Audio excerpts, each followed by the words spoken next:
On 16th July 2009, Manchester City Football Club put up a poster on Deansgate in Manchester, England, right on the border between Manchester and the next borough, Trafford. It's a simple message, a welcome to Manchester for anyone coming up the street, and an announcement that the club had just made a big trade for the Argentinian striker, Carlos Tevez. That's him there. If Helen's was the face that launched 1,000 ships, Carlos's launched 1 million conversations. 4 weeks after launch, Google News indexes well over 5,000 stories discussing it, from over 50 countries. 4 weeks after launch, 11 million Britons and 1 in 3 men were aware of the poster and its repercussions. That's a lot of buzz. Why? Well, in case you're not up on your English Premier League rivalries, we'll explain. See, Manchester's a football town. That's round ball football, just to be clear. Now, like the Sharks and the Jets, or the Bloods and the Crips, there are 2 teams in Manchester, the Reds and the Blues. The Reds are Manchester United, the Blues Manchester City. There's a bit of a rivalry. To be honest, the last few years haven't been the best of times to be a City fan.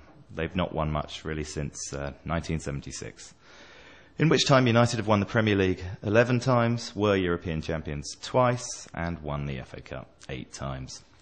United fans rather like to remind City of the fact it's been 33 years since they last won anything. But while United may have been fairly successful, there are 2 things that City has over them. First, United don't actually technically play in Manchester at all. They're not far away, but their ground's in a different borough, Trafford. Their stadium's even called Old Trafford, whereas City play at the City of Manchester Stadium. And while United's ground is bigger than City's, the general wisdom is that it's not filled with real Manchester people. United fans, the story goes, drive up from the south for games or fly in from abroad, whereas City fans come from Manchester proper. The second advantage City have over United is that they've recently come into some money, quite a lot of money in fact. Being bought by the Abu Dhabi royal family will do that to you. So City have been buying some new players. Meanwhile, rumour has it United have a bit of a debt problem. They just sold their best player to Madrid for £80 million. With him gone, their fans were keen not to lose anyone else, which brings us back to the man from our poster, Carlos Tevez. He'd spent the last 2 years playing for United, scored a few goals, won the league twice. The fans rather took to him. Thing is, the team didn't actually own him. He was on loan. The United fans were keen, though, for the club to keep him. Fergie, that's their coach, Alex Ferguson, sign him up, they sang. Some even attempted to storm the club's offices to make their point. Fergie didn't sign him up, though. Manchester City did. So up went our poster. Given Carlos wasn't welcome at United, and given he was moving from Trafford to Manchester proper, we thought we'd welcome him to the city. We knew this poster could prove quite incendiary. We were taking fan banter and elevating it into club communications. But buzz was what we wanted. To help things along, we photographed the poster first thing in the morning, informed the media, and seeded news of it to a few select fan websites. We let them do the work from there. First to report was the local paper, the Manchester Evening News. Its comment thread melted down. The poster got reported on nationally, and their comment threads melted down too. We became the talk of football fan forums, first in the UK, then worldwide. France, Turkey, Greece, Italy, Korea. We even made US forums. Man, do I love soccer rivalries. They allow for wonderful, wonderful moments like the above billboard, someone wrote. And we always knew Red Sox fans would understand. Lots of people blogged about it. Even more people twittered about it. We got pretty popular on Flickr. Then Manchester City fans started a competition to be photographed under the poster. And that thread definitely melted down. Then people started making their own versions. That's Michael Owen, by the way, signed by Manchester United as a replacement for Tevez. He's a bit injury prone. Then people started reporting on people making their own versions. War of wits over Tevez. United fans hit back, etc. Coverage, coverage, and more coverage. Some bright spark even started selling the t-shirts on eBay. That's a good idea, we thought, so they're now on sale in the club shop. Some United fans got a bit annoyed and tried to reclaim Carlos with some red paint. Somewhat strangely, their weapons of choice were rolled up socks, so rather more paint ended up on the street than on the billboard. And this was just the first week. We thought things might quiet down after that, but they didn't. Seems Manchester United's manager, Alex Ferguson, Fergie signed him up, didn't like our friendly attempt to welcome Carlos across the city line. He gave an angry press conference. He called us a small-minded, small club. The UK press loved it. Manchester poster war reaches boiling point, they said. City's manager stood up for the poster, and that got covered too. The general consensus was, Fergie took the bait. Sir Alex's fury is Manchester City's biggest coup yet.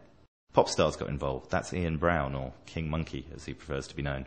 We went fully international. India, South Africa, Denmark, Norway, Thailand, Serbia, South Africa, Australia, France, Italy, Malaysia, and on and on. We crossed the Atlantic, Brazil, Argentina, the US, ESPN. Heck, our little poster in Manchester even got a write-up in the New York Times. City went one better with an advertising campaign, Welcome to Manchester, as if the striker was new to town, or now part of the real Manchester, not the poserish Manchester, represented by the nationally and internationally renowned United, who count more supporters abroad than they do at home. Thanks, New York Times. We'd created a cultural phenomenon. Our poster started popping up in all sorts of odd places. The BBC even used a version for its own internal comms to tell its staff they were relocating to Salford, near Manchester. Let's look at some numbers. The poster cost £48,000 for the media space and production. That's it. What's the media value it generated? Well, we'd love to be able to tell you, but we lost count after day 2. The equivalent media cost of just our first article in The Sun was around about £100,000, and we've had 6 articles just from that newspaper alone. Let's say the media value is £5 million, but that would be a very low estimate. Don't believe us? Just Google Welcome to Manchester. What we can tell you, and we carried out research to prove this, is that when we surveyed a nationally representative UK sample of 1,000 by phone 4 weeks after the poster went up, 11 million Britons and 1 in 3 men were aware of the poster and its repercussions. So one poster put up in the centre of Manchester, a city of 2.5 million people, reached 11 million people in the UK alone, and who knows how many more worldwide. It can only have done that through buzz. But while buzz alone is good, what's even better is when it comes with positive perceptions of your brand, and that's what we got. Just a few sample quotes. Classic poster and well worth whatever it cost because it's getting lots of coverage. PR of the highest order. Coming from a Liverpool supporter who's still disappointed we couldn't get Tevez, this thing is brilliant, possibly the best billboard I've ever seen. This from the Observer newspaper. Like all good advertising, it has a number of subtle meanings. First of all, it points out that Manchester United are not technically based in Manchester, but the neighbouring borough of Trafford, and there's a suggestion that the Argentinian is more welcome at Eastlands in a way that he's not under Sir Alex Ferguson.